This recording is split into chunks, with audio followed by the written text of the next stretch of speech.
Hey guys, welcome back to episode 3 of the After Hours SEO podcast. I'm here, Patrick, joined by Lawrence. What's up? How's it going? And today we're going to be talking about why you should watch out for these SEO myths and how they might be hurting your SEO rankings.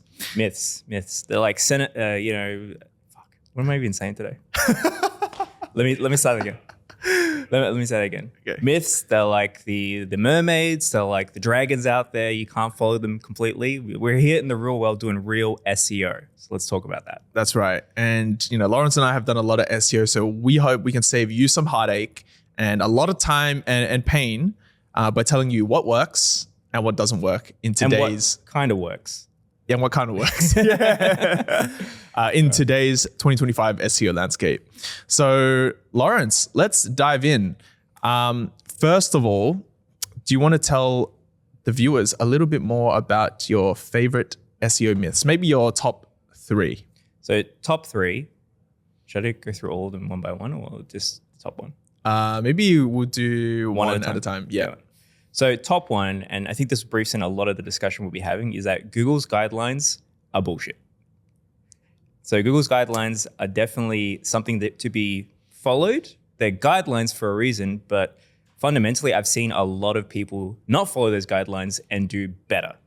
Now, Google put them out as a PR thing to say publicly, hey, these are the things that you should do to rank well in search engines, to not be manipulative, to rank well in Google and to play by the rules. But as we know, people do not play by the rules and rank well. So I'll tell you an example that we've had clients come to us, for example, one in the financial sector. They come to us and say, hey, we followed everything like a good financial client would. Everything that the guidelines say were approved by Google, and yet they're positioned on page 2. And yet, we'll keep following the guidelines with you. But as soon as we started doing things a little bit outside the box, a little bit outside their framework, we started ranking really well. For example, we started doing exact match anchor text on guest posts to some of their core pages without them technically knowing about it.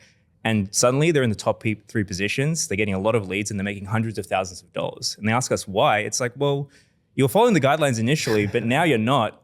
And I hope you're okay with it, but now you're ranking really well. And there's so many great examples of that people in the black hat world love showing. It's a win at all costs mentality, and it works quite well. So that's my one to brief in everything that we're probably going to talk about today. Yeah, I actually love that one. And I just want to add a little bit as well. Like, Google's whole thing is that you don't manipulate the search rankings, right? Yeah. So they try to put in these guidelines which promote more natural website building. So typically, like, that's why following the guidelines is almost like a trap. Like, even though you're the good student, you're going to get very bad grades. So our advice, be bad, but not too bad. Be a little bit, be a rebel. Yeah. Be a rebel, but still get good grades.